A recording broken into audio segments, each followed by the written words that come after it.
Hello everyone. Phoenix61 here with your Legend Shenanigans for the day. Shenanigans is what we've got, right? So we're in the Tier 4 Nicholas. I think this was sort of a freebie destroyer, right? It's Tier 4 from like one of the, last couple of years Halloween events, right, or whatever, right? So it's kind of a fun little ship. I actually kind of equate it to the Benham at Tier 6, where you've got torpedo launchers on both sides, but they're not the greatest of range for those torps. You do get an anti-air consumable, which is a little bit more unique to some of these American destroyers. So we can utilize that. So we did get put in a carrier game for this one, so actually could put this to use here. Right, but torpedoes don't have the best of range. It is kind of just a fun ship to, we'll trip the anti-air there. Alright, it is a fun ship to kind of play aggressive with, so that's kind of what you're going to see me doing. Right, a lot of times, especially at these lower tiers, I'm doing games and I'm just playing for fun for the most part, but also you need like 1 or 2 wins every week for like the premium supplies missions, which I usually try to complete, right? They're not the best rewards. It's not like a must-do, but I usually go for it, right? So, and we're looking at the mini-map here, too. I can see an enemy destroyer off in this direction on the mini-map. We don't spot him, right? But he's being spotted by our airplane, so we can see him on the mini-map, so I'm going to send the torpedoes that way in case he keeps pushing in this direction. I'm actually going to move away from him to try and keep ourselves out of being detected as well. So, and we'll send some more. Right, and just keeping an eye on that smoke screen. He may just have gotten frustrated or, got sick of putting up with our aircraft carrier picking on him. So that might have been why he smoked as well. Engine boost activated. We'll continue to try and play the objective. We'll continue to try and play the zone here for the time being. I need to get a little bit closer, right? The zone's still contested, so I'm assuming it's him. He's the only destroyer on the enemy team, right? So if we can get him off the board, that's going to give us a pretty decent advantage here. So I'm going to push up on him here. The zone's still contested, right? So I'm assuming he's still sitting in that smoke screen just on the edge. So I'm going to get a little bit closer. We could potentially shoot some torpedoes here. We are going to have to watch out for this Bayern, right? We're eventually going to get close enough to him to get spotted by him here.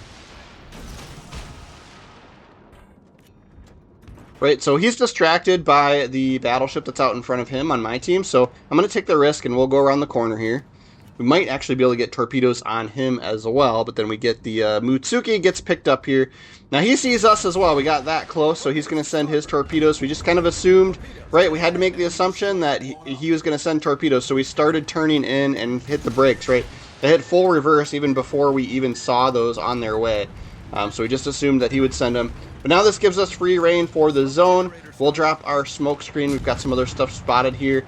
Right, long smoke screen for some of these American destroyers. 2 minutes on this thing. So we'll be able to just kind of pick on this Fuso or whoever is spotted for the time being. See if he stays in range of torpedoes or not. It looks like he's going to turn out. Right, which makes sense. He knows we're here. He's going to turn away to try and avoid torpedoes.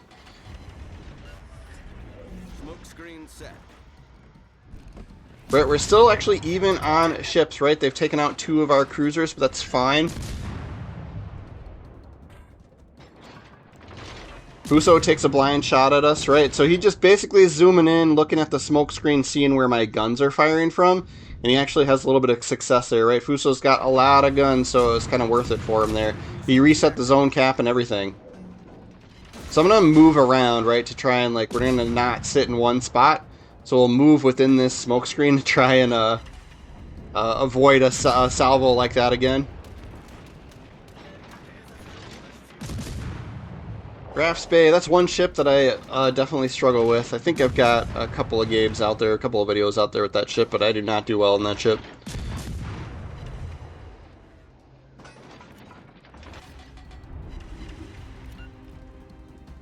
Right, and Fuso's going to be, he's going to be too far away. Our torpedoes are going to die out before they get there.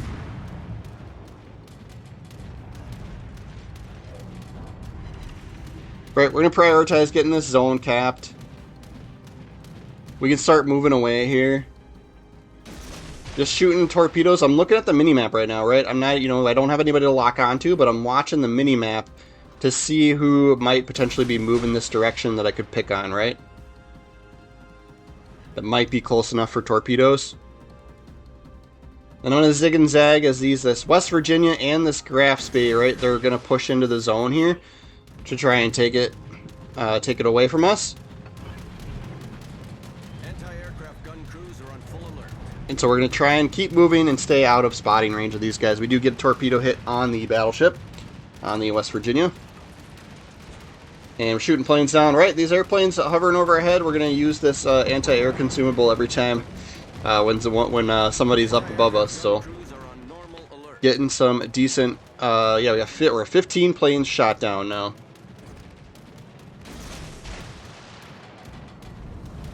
Great, and this one's kind of nice, right? We got torpedo tubes on both sides. Both of these ships are pushing up into us. It's just kind of a matter of time. We'll just kind of keep. They're zigging and zagging too, right? They know that we're here because obviously we were spotted earlier, and they're seeing the torpedoes come through. Graf Spee does have sonar that he's potentially using, so he could be spotting these torpedoes quite early and having plenty of time to dodge them. We do get a hit on him there, but yeah, we're able to just almost with 2 torpedo launchers on each side with pretty decent reload times on these. We're able to just cycle back and forth, just kind of duck and weave, and just kind of send a constant slew of torpedoes in these guys' direction. So it's working out for us really, really well. Do trigger a flood there, so he damage cons that. So now if we get another flood, he's going to actually flood for a little bit of time here. Graf Spee does have torpedoes. I think he's shooting them forward here, and that might be part of why he's like turning and ducking and weaving here. Yeah, we're gonna get a flood on him there. Let's see if that one actually sticks. Looks like it does. We're still ticking up damage. Right, that might have been part of why he's ducking and weaving and trying to send torpedoes in our direction. And then West Virginia is going to be just out of reach here, so we'll send these. Even though he might die before he gets to him, we're going to be reloaded on the other side so quickly anyway. It's not going to be a big deal. All right, so he goes down. Another torpedo hit. I'm surprised he must have just mismanaged his sonar timing or something. But he should not have had that hard a time to dodging those torpedoes. We'll slam the brakes to avoid the airdrop torpedo there. I don't have my anti-air consumable ready just yet, but we do have one in 27 seconds here. And yeah, my torpedo range is 5.8. I've built into it a little bit to try and stretch it a little bit. But yeah, so we're waiting on that West Virginia to just keep moving up enough till he gets in range. He might be gone by the time these things get there, and in which case, I could just potentially start pushing up, right? But down he goes from somebody else. And I'm kind of trying to figure out who to pick on next. We got New York's probably the closest to me, and he's stealing our Charlie Cap away from us. Then we do have decent anti-air, and I'm using the anti-air consumable, so that's why I'm looking this way. I'm just kind of paying attention to where the planes are for the time being. See if we can get away with a clear skies with a Tier 4 destroyer. That'd be pretty sweet. He does take the shot at us, but misses.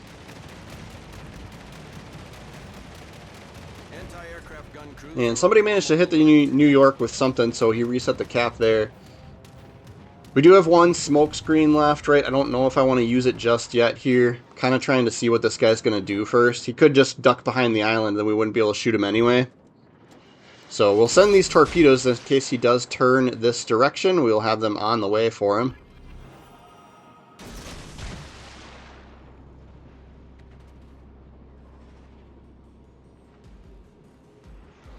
Right, and we could kind of cheese some shots here. We could open up the guns, try and shoot at him like that. But we don't have a lot of health left to play with, so I'm just kind of playing it safe for the time being. We're having a good game. Like, all right, we should get the win on this one.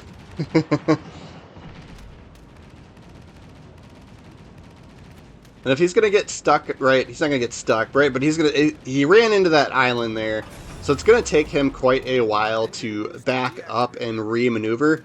So we could just kind of utilize the island cover here and then push up on him and try and surprise him to go around the corner with torpedoes here. So that's my plan for now. We'll see if he's got an allied battleship behind him that's doing damage to him right now, as you can see. So he may not survive too much longer anyway. Right, and it looks like he's trying to push up, but I'm looking at the mini-map.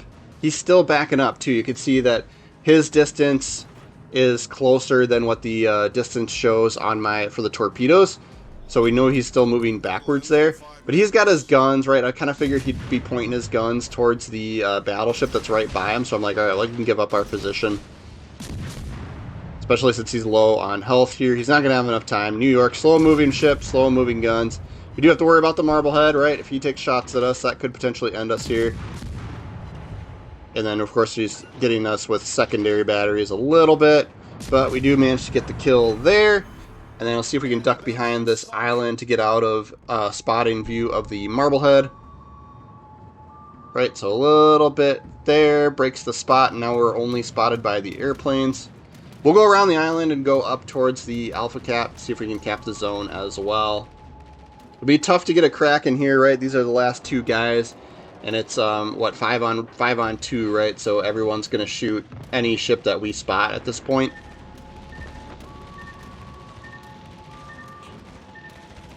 Another plane shot down. How many more do we need? We need, what, 30 for clear skies? We need 4 more.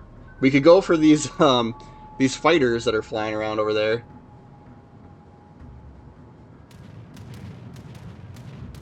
I'm going to just push up into the zone. We could potentially surprise the, or catch the carrier here.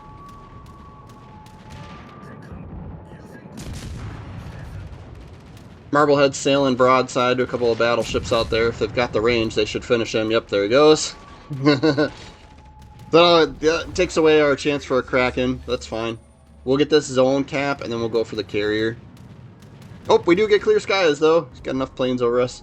Did he drop fighters over us again? Right. So fighters go down super easily to ship anti-air. So if you're ever a carrier player, pay attention to the minimap. Don't drop fighters over enemy ships because you'll lose them really quick.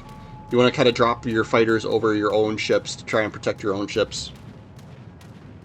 Alright, there's the Rojo, if that's how you say it, right? He's within range of torps here.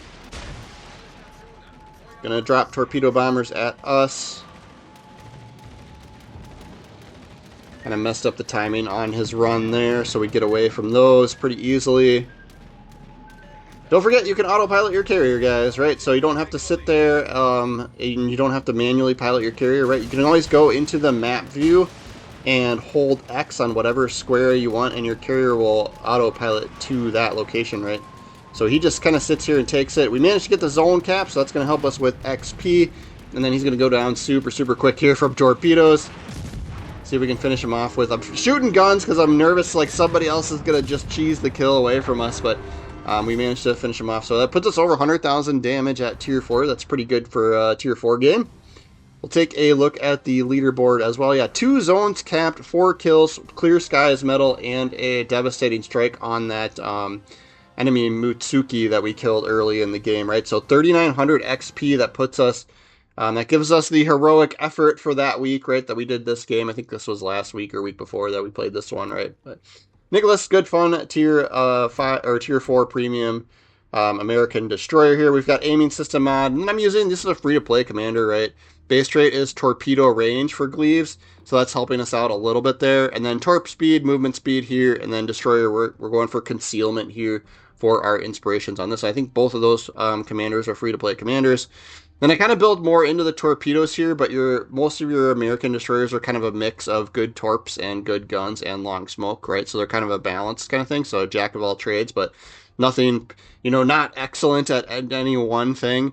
And then so you do get the long smoke screen, right? Using smoke on the water actually gives you quite a bit more since it's percentage based, right? So a percent longer amount of duration and deployment time for the smoke, but you absolutely could go destroyer speed here as well. I wouldn't blame you for picking either of those. And then unstoppable for the legendary perk, right? So if you do get engine or steering gear damage, you'll still have maneuverability. They still work just a little bit slower, right? So it's always kind of nice. That's pretty much my go-to for most destroyer commanders, right, that I'm using. There's a few exceptions out there here and there that I use something different, but that's going to be our video for the day. Thanks so much for watching all the way through. If you're still here, make sure to click my logo icon that appears in the bottom right on the video to subscribe to the channel. That really does help me out, and I really do appreciate you guys following me. Thank you so much for being here. That helps me out quite a bit. And then I try to do Legends videos every day, so if you are subscribed to the channel, we'll see you guys tomorrow.